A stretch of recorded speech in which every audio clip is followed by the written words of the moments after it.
Welcome back, guys, to the fitness podcast. I don't know the episode number. I haven't actually the episode number in a very, very, very long time, but I thought I was gonna like whip out number 60 or whatever, but it's not.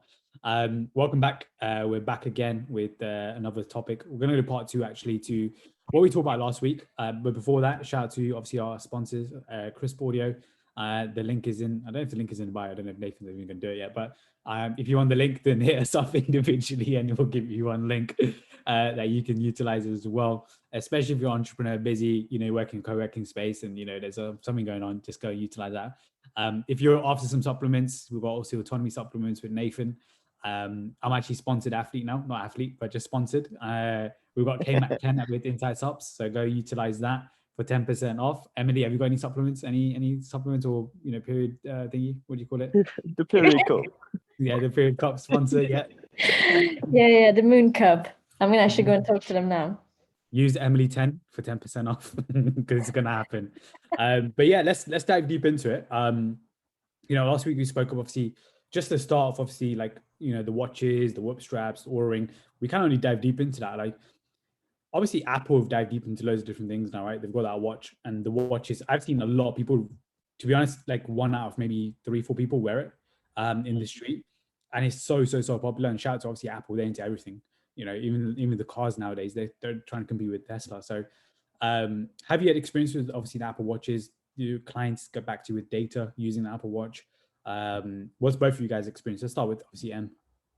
Yeah, to be honest, I don't have that many clients using it, if I'm going to be honest. I know that some are, but we're not using all of them. It's like we talked about last week, right? Yeah. The ones who want to have more information and track, they will actually use it and input it in, but not everyone wants to have that type of knowledge, and therefore I don't push them to provide it to me either. But I think it's there. So every now and then you can bring it out, you can look at it, and then you can say, okay, let's look at it. And we don't have to like track it, but we can look at it. And for that session or that meeting, you sit down and you actually look at the trends there and then, instead of actually putting into a tracker daily. So my experience is not as frequent, if I'm going to be honest. Okay. Have you ever thought about getting one? Like, because I've actually thought about it recently. I'm like, what, Apple Watch could be the next thing I may get. But although the Whoop 4.0 is out, I don't know if you're going to get I'm going to get the free one, basically. We get free, basically. Well, you don't get it free. You have to still subscribe for 6 months. It's smart. It's one of the smartest things I've ever seen in my life, which is like, members, you get the strap for free, and then it's like, but extend it for another 6 months after whatever it is. Shout out Whoop for that, because that's a very, very good move from you lot. What about you, Nate? Like Apple Watches, you thought about buying them, or any clients utilize their data and check-ins? Yeah, I think they do try and utilize it, but often it's the ones that we don't actually need them to monitor. They want to kind of get attached to, because there is such a thing as like non-useful data, such as like calories burn on a day-to-day basis, or like whatever it is that those Apple Watches do that people get attached to, they don't really mean anything. The real crux of it will always come down to the ones that you can measure quite accurately. So heart rate, steps, that's probably a little bit it. And the other stuff is more about activity-based stuff. The activity rings and all that type of stuff are really interesting to do. But it's how they integrate and what they actually mean, because they can set their own different levels of exercise and stuff. So it doesn't mean if they've hit all their rings, it doesn't necessarily mean they've done a good job. It's maybe they've put their expectations as really low, as opposed to really, really high. So it depends. Like, people will like to report on them because it's like a flashy gadget and it's new. But it doesn't always mean it's useful, especially most people get attached to that calories burn one, which doesn't mean anything. Do you want to go a bit deeper on that? Because you said, like, people track the things they don't need to really necessarily track, and they get bogged down into that rabbit hole. Like, what are some of these metrics that people, because there are people right now probably listening to this and thinking, I'm tracking this, but it's irrelevant to them in that moment. What are some of those like metrics? Yeah, I mean, that's probably the biggest one out of all of them. Yeah. Calories burnt on a treadmill, calories burnt on like a session from an Apple Watch is probably not that great either. But the biggest one is the calories burnt in a session or on a day-to-day basis. That's really the fundamental crux that really undoes people's justifications for making change. So they will say stuff like, "Oh, well, I've burnt 2,000 calories in my workout or whatever, so I'm going to have an extra bit of this." Or Yep. they track it so that they can then justify more food, and the data becomes more of a justification process as opposed to a tracking experiment. And therefore, when you do look at it from that point of view, it's like, well, how accurate can we have that? And like I told you last week, my experiment with that whole calories burnt thing didn't really end up working out well, and just ended up being fat. So the data is well off on that massively. It's also like linked into, we can talk about MyFitnessPal as well, like the rise of that as a technology and as a tracking app as well. There's loads more tracking apps. We haven't really kind of even talked about that at the moment, but like we've seen it happen with MyFitnessPal. Like there was another client that kind of sent me like a screenshot, and it's well after their diet and stuff, but they still had like exercise burn on the side. You know, when they have it like calories and exercise burn, I was like, get rid of that exercise burn thing ASAP because it's not needed. And a lot of people get bogged down by that. Even I think when I first used MyFitnessPal, like maybe 8 years ago, it had it there, and you most people get excited by that, right? Because you're like, oh, I've burned this amount of calories and I feel really, really good about it. You know, that's what sometimes the spin classes do as well, right? Where say you're going to burn 500 calories this session. Are you ready for it, etc.? And then they all look the same 10 weeks down the line as well, because you know they're basically smashed out after the session 4 or 5 donuts, and they're like, yeah, I've deserved this basically. Which tends to happen as well. What about, obviously we've had recently, like over the last maybe 2-3 years, I think, rise of Pelotons. I've had more clients utilize Peloton bikes recently than anything else, but what's your guys' thoughts on obviously like essentially having like an indoor spinning bike as well, where you got classes there and so on? I've never really experienced with it personally, but yeah, what's your guys' thoughts on it? Yeah, I mean, I've seen it. You've been utilized to a good effect as well. But again, it's if you're using it just to burn calories and you don't have a deep desire to do Peloton classes or to ride 50 miles in your spandex, then it doesn't really. It's always niche related. The Peloton was designed for bikers who didn't want to go out on the road because it was either wet, windy in the UK or whatever, and they just needed to get 50 miles in. And then most bikers would end up with one of those speed traps within their garage or their garden, which they'd end up spinning on for 50 hours, which wasn't particularly appealing because it was boring, and it was spacious as well. So therefore, they tried to find a variation where I think, if you look at it, like New York and London, where the apartment slots are really small. So therefore, how do you get that into there in the winter when people are utilizing the bikes? So I think, for the most part, if your desire is to bike forever or for a long period of time and you have a keen interest in biking, then it should be a really big solution to your problems. However, if your goal is just trying to find something that will motivate you to get up off your arse, it's going to become a clothing hanger in 6 months, unless you find a really big passion for it. And that could, but at the same time, as you'll know whether it's a big passion for you or whether you've done a spin class in a gym before. If you've done a spin class in the gym before and you love it and you want to do that more frequently, then you'll like it. That'll be absolutely fine. But if it's just you're going from non-fitness or you're going from very little fitness to like, I need something in the house that's going to be everything that I need, there's a high probability chance it's going to be a clothing hanger in 6 months. And that's the worst thing, right? Because you pay like 3K for it, and it's like, yeah, by the way, it's winter, the washing is not going to go outside anymore, but we've got this Peloton right now that's going to hang at least 10 little bits of clothes, and you're going to be like, you got the knickers off the handlebars. Yeah. You got like 5 of them in different handles as well, right? And yeah, to be fair, like I've seen it in good and bad, like you said it there, where some people are like, especially when people who've, they think Peloton's the answer. So they think it's the answer, and then suddenly they're like, what you said, they just don't use it for a while, and it's just hanging in their garage, or they've never used it. Like I had one guy, I think 2 weeks ago, said to me, yeah, like I've got everything in my gym. I've got a gym at the back of my house and stuff like that. I've got Peloton in there. I'm like, so this guy's got everything. He goes, yeah, but I just don't do anything at all. So sometimes it's just like, it's more for show than anything else. Or if one of your friends has bought it. So let's say one of your friends is like, oh, I bought Peloton, it's amazing. So you're more likely to kind of do it, if that makes sense, like a referral effectively. And you're like, let me see what it's like. And then you realize affiliates as well, refer a friend and you get like I don't know. I'm sure there's something like that, right? Yeah, it must be. Yeah. So then you're like, oh, let me go and utilize it. And then you don't really use it properly, right? To the fullest effect. And then it just doesn't help. So it's interesting to see that. I mean, it's getting more and more popular. I believe it's in the stock market as well now. I believe it's gone public. I'm not too sure. May have to have a cheeky little investment on that, see what's happening.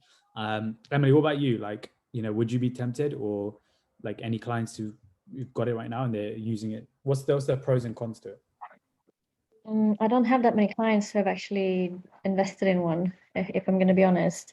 But I agree, if there is something that you have a genuine interest in actually biking and it gives you joy, then I think it's a good investment, right? But if it's something that you again think is going to solve your problems, then it's just another surface level solution that you're looking for, it's going to become that clothing hanger. I think if you can say these sentences, you shouldn't get anything of this kind. So like any electronics, any weights, anything. When I get this, I will do X. If that statement comes out, you're bullshitting yourself. It's like when I lose 10 pounds, I'll be happy, or when I lose 10 kilos, I'll be happy. No, you won't. You'll be happy when you're happy. Whether that's 8 kilos, 10 kilos, or 12 kilos, or no kilos, like you can really be happy being big. Like body positivity is a thing, Yeah. But like if it says when I get a Peloton, I will do. No, you won't. Long term, anyway. It's just proven that that's just living in the future. You're living in uncertainty. You're living in just like the future proofing, which isn't any guarantee to do anything. Yeah, a lot of this technology is more like, it's like similar supplements. They're just the icing on the cake. They're not necessarily the cake, if that makes sense for most people. Like, just because I get a whoop strap doesn't mean my sleep, or if my sleep is shit even before, it doesn't mean the whoop strap is going to improve it straight away. It made me aware of certain things, but it's not going to improve it straight away.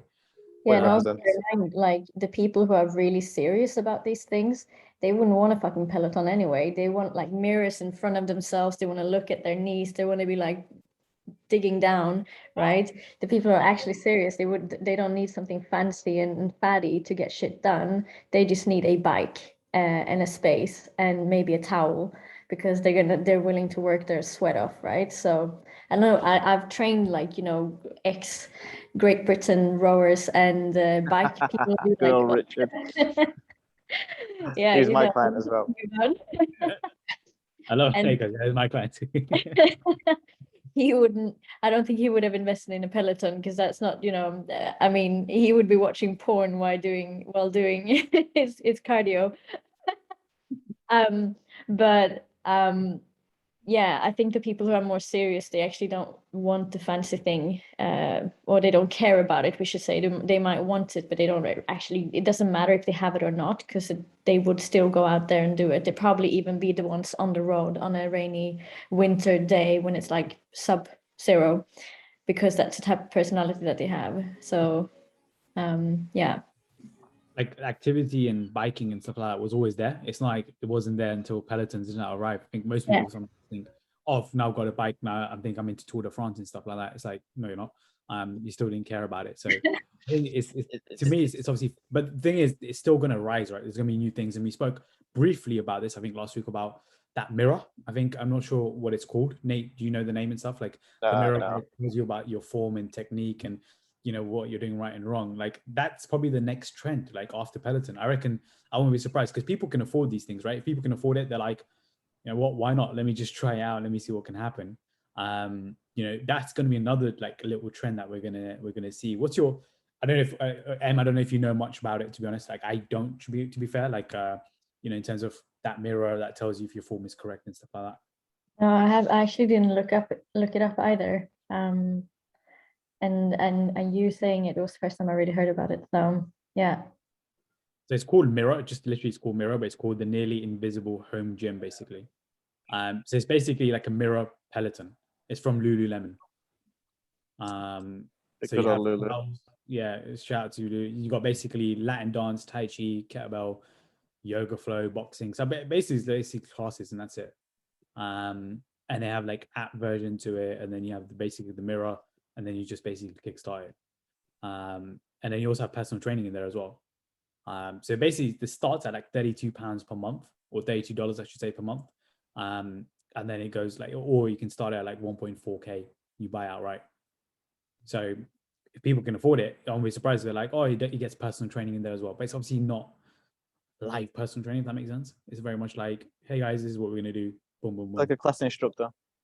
Yeah. So similar to Peloton again. It's like the mirror version of that. Yeah. It's very much like what's that horror film? I forgot what it's called now. Like Paranormal Activity. It's like the fitness version of that. Imagine that you get like Paranormal Activity on the mirror. Someone's like that and just pops out of the mirror and they're like, what the hell? That'd make a good movie, wouldn't it? But let's talk about apps then. Like there's been numerous amount of apps recently. I've even seen Stronger by Science drop their own app for tracking and so on. I think more and more people are going to drop like apps. So what's the first ever one that you ever used for both of you guys, like in terms of like an app where it was like fitness related, whether it was tracking, whether it's like HRV or anything like that? MyFitnessPal. MyFitnessPal, yeah. Yeah. It's been around for time, right? And it looks exactly the same. Like they are not making upgrades. Which, to be honest, like it makes sense because more upgrades means more confusion, I reckon, especially for like a tracking app, right?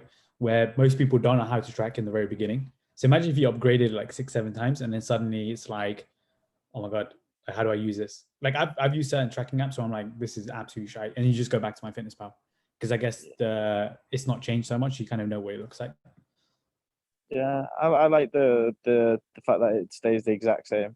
Or stays the same. It gets faster and it gets a little bit different, but it's basically the same since the beginning.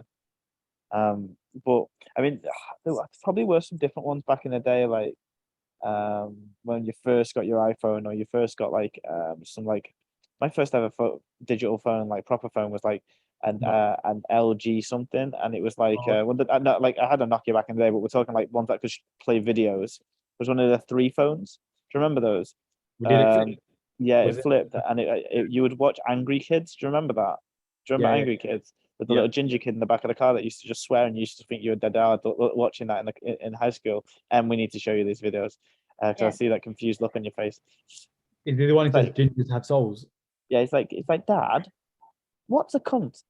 And he's like, and because he's heard his dad obviously say the word cunt. It's like, where did you learn that? It's like, you told Mum the other day that she had a really nice looking one of these.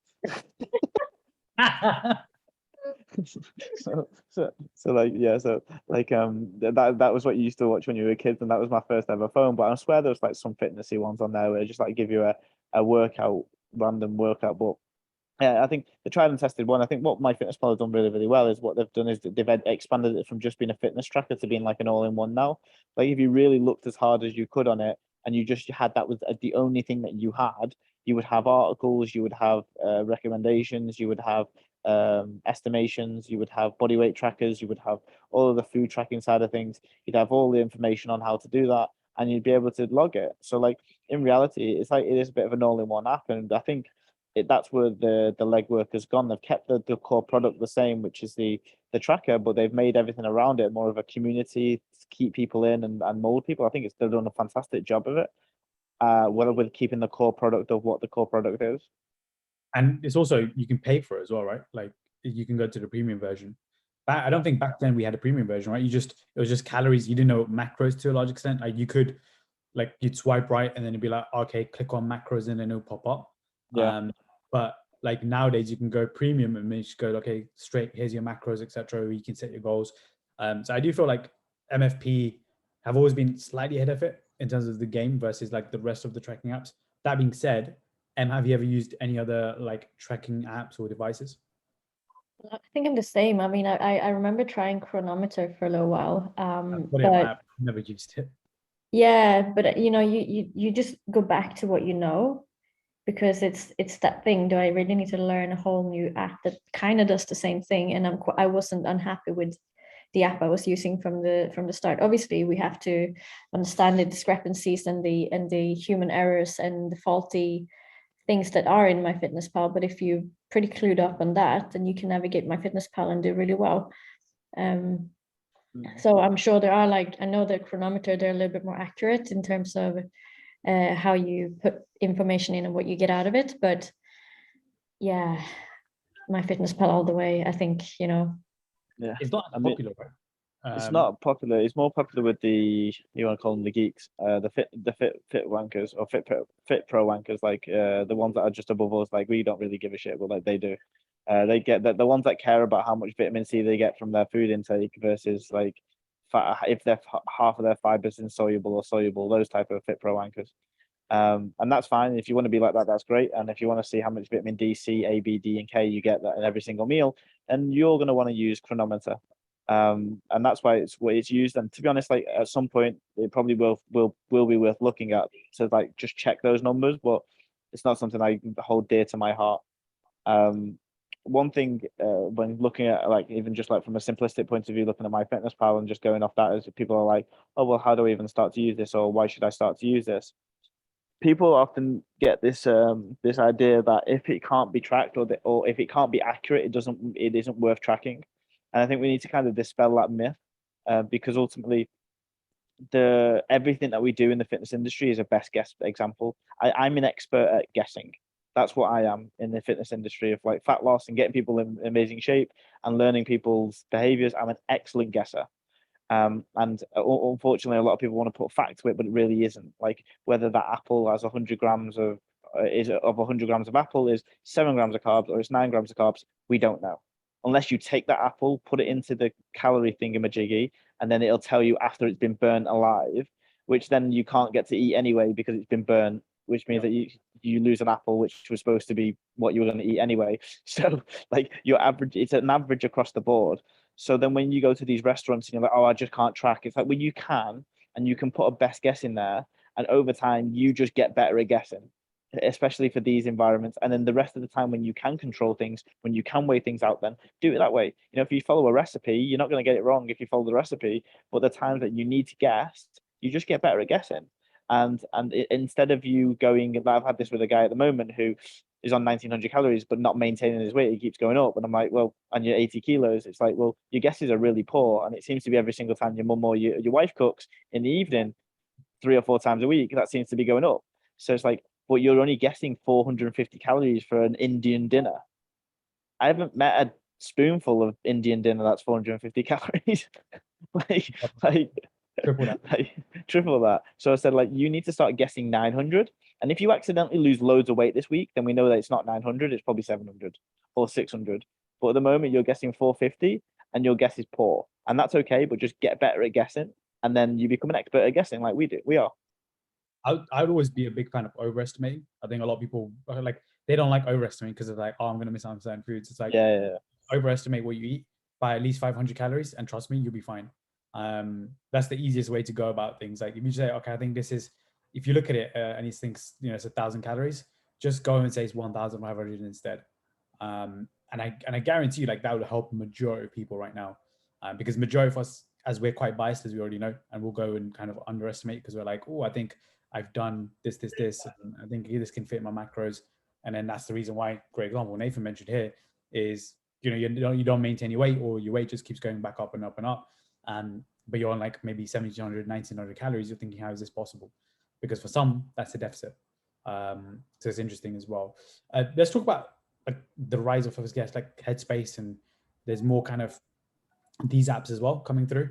You know, in terms of like, you can call it into fitness, but you can call it also into like the, you know, just general community of health and well-being effectively as well, right? So have you guys used like Headspace? I've used a bit of it, but have you guys used it? And what's your thoughts on it? I think I've downloaded every freaking app there is to download ever and like not use them. I'm the person who will be like, yeah, sounds amazing, and I'll download it and I'll be like, this wasn't so good, and I'm not sticking to it. So, well, I mean, we've already talked about like me going to Vipassana, doing meditation retreats. So like that's when I decided I don't need an app to get me into meditation, even though actually I'm not even meditating at the moment. So maybe I do need an app to meditate. There, right? Like, are these apps really keeping us accountable to these things? Like, great example, we spoke about Pelotons, we spoke about, but like, we know some people are always going to fall off. And if we look at the numbers, right, how many users of Peloton actually use it well, and, you know, they get the result they're after? It's probably very, very little, right, when you think about it. Even with these apps right now, let's say, take away MyFitnessPal, but these other apps which can help you with fat loss, etc., calculate macros and so on, how much do they really, really help? You mentioned there, like you downloaded these apps, but you don't use it as much. I'm pretty much the same, because it's like there's no major accountability to it. It'll be great if like the accountability would be like it just rings, keeps ringing until we have to use the app instead. That could be something that can work, but like there must be some sort of research on this right now. I think you delete it before you used it. Yeah, you just. I think it's like peak annoyance. It's like that bell curve, right? Yeah. Like, see, my thing with this, and definitely, I think Em will definitely agree on this, is like, it doesn't matter what you put in front of this whole fat loss thing or making change. Like, it comes down to fundamental you changing behaviors. So like, ultimately, what's Headspace meant to do? It's meant to remind you to chill the fuck out, have some breathing, work on your mindfulness, work on being present in the moment. And like, if there isn't a burning desire for you to be mindful and present in that moment, then it's going to be less of a desire to do the app. Or if you haven't got a burning desire or see significant benefits to journaling, then you'll never use one of the fancy apps, the 5-minute journal, which Em introduced me to years ago, which actually I completed, which was my first ever journal and bought for me when we were back in Dubai in 2017. And then if you don't have a burning desire to track your calories because you don't see the importance of it and it's not part of your identity, then you're not going to do it. Especially then this triples or quadruples when you're part of an environment or culture or friendships or relationship or situationship or datingship or whatever you want to call these situationships there are. If you whip out the Calm app and she goes, huh, gay, like you're not going to get, they're not going to be adherence to that, right? Like if someone next to you in the middle of your bed is going, what are you using that for? Or why are you tracking your food? Then it decreases the rate of that being a behavior change by quadruple, triple, million times more, because you have to be super, super strong and purposeful and clear within your identity to understand that is something that you want. And normally people that are trying to do this fitness thing at the beginning don't have that particular foresight to get what they want. They're always quite willing to do what other people want, and that's what leads them into those hot water positions from a behavior standpoint. So whichever app you're trying to utilize, it'll either come to one or two fashions. It'll come at you. So like a book, you know what they say about books is like books choose you, you don't choose books, right? So like it will come at you in a way where you're like, holy shit, I'm going to use this now and this is fantastic, and it comes at the right time, at the right moment. Like for me, what came on my phone recently that was a really right time, right choice. Deliveroo. No, I'm joking, but like there's apps like Basecamp, which has found me through random mentorship. They put me into this Basecamp, which is a to-do list, and now I'm going to use that with my VAs. I'm going to use that with my team, and like the to-do list that you get from that is incredible. But that found me. I didn't find that. And then on the other side of things is when you hit rock bottom, which is where most people are, where they're in the self-despair or they're in a state of guilt. They will then download an app all on a Sunday night, hoping that it will change the result for the week after, hoping that it will change them to be the person they are. And ultimately, unless you see the value and you see the benefit in what that's going to bring and you actually identify with it and you see yourself doing it, you don't do it. That's why people track 4 days a week, is because they won't track while they're with friends or with family because they're fearful of what the friends will say about them tracking in front of their friends. It's a social norm thing again. Like my favorite topic. Yeah, environment will dictate quite a lot. Like whether you, like I did a podcast with a client today, and his environment, he actually spoke about it. He's a mindset coach himself, and he was like, I needed my environment to be successful, so I had you. He goes, he had his husband, which was basically saying, with my husband, he's also a coach, so I had him being there. I had family members who were very supportive of me doing this, so that meant he was like fully on board. Now, if he had like everyone against him, like saying, no, you don't need to do this, this is this, eventually he would break. Wouldn't be in the very beginning, potentially we would break by a certain week, and it'd be like, I can't do this now, which we've seen it happen numerous amount of times with all of our clients as well. Where these apps are interesting to me, I mean, there's going to be more and more.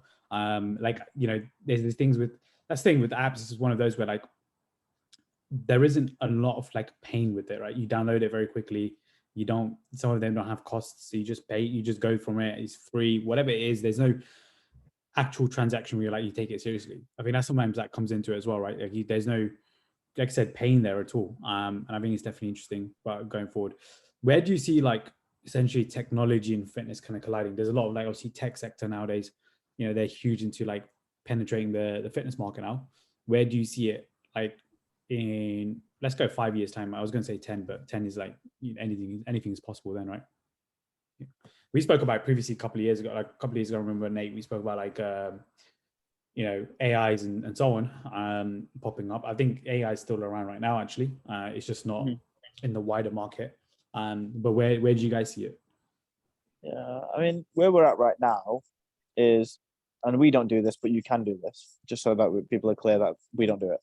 There are AI software in which they'll do your check-ins, they will do your meal plans, they will create your calories, they will change your training program. Like, there's legitimately AI systems that will do this for you right now. I think it goes one or two ways. We spoke about it a couple of weeks ago when we spoke about the role of data. I think it was last week. We spoke about the role of data, and I said, well, in 5 years' time, people are going to think about data more about that. The numbers that they get from the apps will be the real thing that they align to, as opposed to what they're feeling within themselves. And I think that will continue. But there'll either be a bell curve with that, or there'll be a rebuttal to it, which I don't know which one will happen first. But the techie stuff is only going to get more condensed with more information packed into smaller devices. So the Apple Watch eventually will do blood glucose, and it will do high blood pressure, which I think it will, or the new one does anyway. Or it'll do everything or more that or it'll do more of what they think that we need to value. So like they'll like do like blood pressure, and then they'll come up with the HRV one, and maybe they'll find something else like oxygen rates, which it doesn't really matter. But as well, right? Yeah. Starting to saturation. Yeah. So all these different things, and they'll probably find something that measures stress, and they'll probably pick some new things in there that manage, like, I don't know, mood or energy or whatever it is, because there's loads of shit that'll do that. But like, I think it'll go bigger but more condensed, and what the things that will last will be always the things that create us into the social norm, that make it into a 50-year-old's hand or wrist or watch, or a 30-year-old's corporate jobs drive to work. They're the things that will last the time, and whatever Apple, Microsoft choose to do with that are the one things that will stay, and what you can get onto an iPhone. I'm with you. Apple will probably amplify it, like with more quote unquote data. They'll probably add in things where, because we got to think about Apple Watches, a 50-year-old wears it right now, as well as that a 20-year-old can wear it. Like, I've seen that happen quite regularly. So it's literally going to every like market and every age group as well right now. And I can just see it like getting bigger and bigger with Apple Watch. I don't know any other watch, to be honest. Like maybe Android have, obviously I think Samsung have with their own watches as well. That can be another story. We're all iPhone gang here, to be honest, so we have no clue about the Android life. So who knows about what happens with Android and what they look at in terms of their data. But I do see like Apple doubling down on this and just going potentially bigger and better with this. They may even compete with they may even bring out Apple Ring. I wouldn't be surprised with that. They may compete with Oura Ring, or just buy out Oura Ring or outright and say, we're going to buy this company. Cool, now it's going to be called Oura Ring, Apple Ring or something like that. That'd be, and people will buy it. It's one of those where they'll just take over everything. And put it on your pinky ring. Yeah, pretty much. My only biggest question, and probably my biggest thought is that whether the Western world also translates to what's happening within Asia. So like in Asia, Japan and China, when I was there in 2019, kids, 20-year-olds, 30-year-olds, 40-year-olds don't look up from their phones and do not make communication with people across the road from them, or even when they're walking with them. They will speak to their friends through the app while they're standing next to each other, because obviously then they'll have people in different groups, right? And they'll be responding, not speaking to each other. And my theory is that either we do that and we're just going to, I think we are behind the Asian world of China and Japan and all those places, right? Where we do really mimic some of the things and behaviors that they do, but just in a different format. And it's a bit more obvious when the little miniature Asian girls are very like just petite and whatnot, and they're very mute.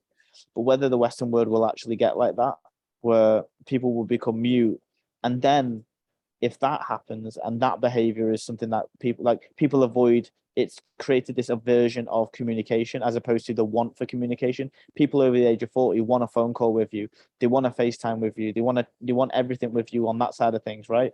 But if you look at the Asian world, they will do everything to avoid the communication from face to face. So I don't know where we sit in that subsector, where we're going, but if technology suits and caters towards those people like they are in the Eastern Conference, you are setting yourself up for where the likes of AI does take over, and more in the fitness world where those things where people don't search for communication anymore. So they don't search for my challenge or Emily's like therapy around questions around why are you doing this? What are you doing this for? They don't search for that because that's human communication. They're actually risk averse. They're averting the risk of having communication, which makes it harder for us to do what we do the way that we do it. And actually, we would have to pivot and change what we do if people came adverse to conversation. Yeah, and I think that'll be very interesting. I actually think it'll probably be in the next 20 to 30 years that could potentially come up. But I think it'll always be interesting because it's like a cycle. Obviously, Asia, like let's go Japan and China, because I see that a lot even at university. When there's loads of these kids who come from abroad, and what would happen is they would never communicate with anyone else apart from like their own culture as well. It was literally like, some of them did, don't get me wrong, but you're right, it will just be full of voice notes. They'll be dressed the best, but it will always be voice notes. Like literally you just hear them all the time. I don't know what they also use, like a completely different app as well, right? It's not even WhatsApp or anything like that. It was just completely different. Do I think we can go there? Yeah, but I also think it will take a long time. I mean, we've seen that now with Instagram technology, Twitter. Back in the day, we obviously 10 years ago, I think we just about had all of these apps, but nowadays you can see it's amplified. You can see that now when people go out like to restaurants and stuff, you still see people on their phones regardless, right? Because they're, one person's got like, that person's influence or whatever it is, they're like, I need to respond to this person on DMs now.